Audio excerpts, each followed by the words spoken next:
మనోజ్ గారు సార్ అన్న. మనోజ్ గారు గుడ్ టు సీ యూ అండి. 9 సంవత్సరాలు అన్న థ్యాంక్స్. సేమ్ ఇయర్ అన్న. Good to see you. మీ ఆకలి మొత్తం తీరిపోయినట్టు అనిపిస్తుంది. ఎప్పుడు మొదలైందండి? చాలామంది మీకు మార్నింగ్ షో పడలేదేమో, అలాగానే మీరు ఒక పోస్ట్ వేశారు మోహన్ బాబు గారిది మీదిని. అవును. ఇంట్రెస్టింగ్లీ మీ సినిమాలో మీ వాయిస్ డిక్షన్ అక్కడక్కడ మేనరిజం కూడా మోహన్ బాబు గారికి చాలా సిమిలర్గా అనిపించింది. ఏంటి అది ఇన్బిల్ట్ వచ్చిందా, లేకపోతే ఏదన్నా కావాలని ట్రై చేశారా, లేకపోతే ఏదైనా రిక్వైర్మెంటా? డిఎన్ఏ అండి, ఆయన దగ్గర నుంచి నాకు వచ్చిన ఆస్తి. సరే, ఇప్పుడు ఆస్తి టాపిక్ వచ్చింది కాబట్టి ఒక హార్డ్ డిస్క్ ఒకటి మిస్ అయ్యింది, మీ దగ్గర ఉందని అంటున్నారు. మీకు ఇచ్చాను, ఎక్కడుందో కదలప్ప. మీరే కదా నా రోజు ఇచ్చి తీసుకున్నారు. ఇచ్చేయచ్చు కదా వెనక్కి. అంటే మన వచ్చింది సినిమా టాపిక్ కాబట్టి I want to stay in that topic అండి. అండ్ నేను మొన్నే చెప్పాను, బర్త్డే తర్వాత ఒకప్పుడు సరదా ఫన్ చేశాను. ఒక సినిమా ఎంతోమంది కష్టపడేది, అండ్ మా భైరవం సక్సెస్ని, మా ప్రమోషన్స్ని, మన పాజిటివిటీని, సో నన్ను ప్రొవోక్ చేయాలనుకుంటే ప్రొవోక్ చేయలేరండి. ఇంతమంది ప్రేమ ముందు అది కనిపించలేదు. So I don't want answer that, and I still wish the best for Kannappa. And ఆ సినిమా గొప్ప విజయం అవ్వాలని మనస్ఫూర్తిగా దేవుడిని కోరుకుంటున్నాను. Thank you.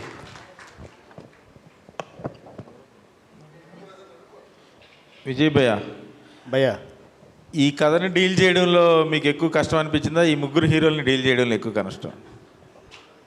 స్క్రీన్ మీద ఎవరి ఇంపార్టెన్స్ వాళ్ళకు ఉంది, ఎవరి ప్రెజెన్స్ వాళ్ళకు ఉంది, ప్లస్ చాలా బ్యాలెన్స్డ్, అంటే క్యారెక్టరైజేషన్స్ కూడా అంత బ్యాలెన్స్డ్గా ఉన్నాయి, చాలా వేరియేషన్స్ కూడా ఉన్నాయి. సో వీళ్ళ ముగ్గురు ఈగోని సాటిస్ఫై చేయడంలో కానీ, వీళ్ళ ముగ్గురిని హ్యాండిల్ చేయడంలో కానీ మీకున్న ఎక్స్పీరియన్స్ ఎలా ఉపయోగపడింది, ఎంత కష్టపడ్డారు? అంటే ముగ్గురిని హ్యాండిల్ చేయడం చాలా ఈజీ అయింది. నాకు ముగ్గురిని హ్యాండిల్ చేయడం చాలా ఈజీ అయింది.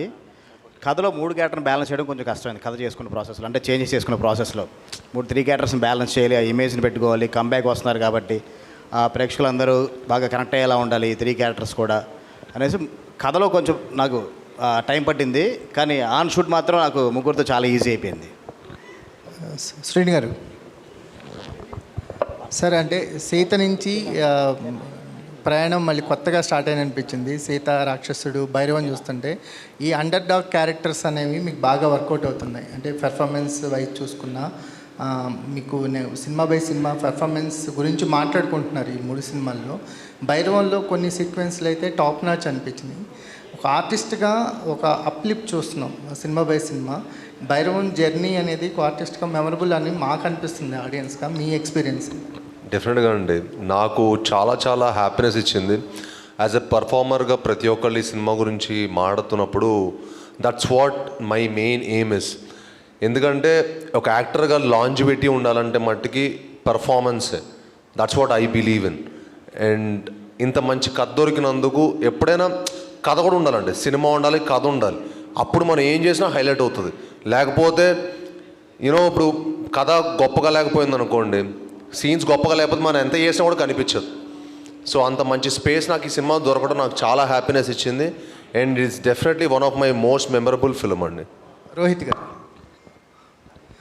సార్, అంటే ఒక ఇంటెన్సిటీని ఎక్కడ తగ్గించకుండా ఒక సెటిల్నెస్ని యాడ్ చేశారు. మాకు కంపారిటివ్లీ చూస్తే అది చాలా సూపర్గా వర్కౌట్ అయింది అనిపించింది. Thank you. ఒక అంటే మీరు తీసుకున్న జాగ్రత్తలు ఏంటి, కంపారిజన్స్లోకి వెళ్లకుండా మీ ఓన్ వర్షన్ డెలివరీ చేయడానికి కాన్షియస్గా తీసుకుని చేస్తున్నాను? యాక్చువల్ రైట్ టీమ్ ఉండడం ఇస్ ద బెస్ట్ థింగ్ అండి. విజయ్ క్లారిటీ ఉంది, సో ఏ క్యారెక్టర్ ఎలా బిహేవ్ చేయాలనేది. సో విజయ్తో మాట్లాడి ఇలా చేస్తున్నాను ఓకే కదా అనుకొని అలా చేయడం జరిగిందండి.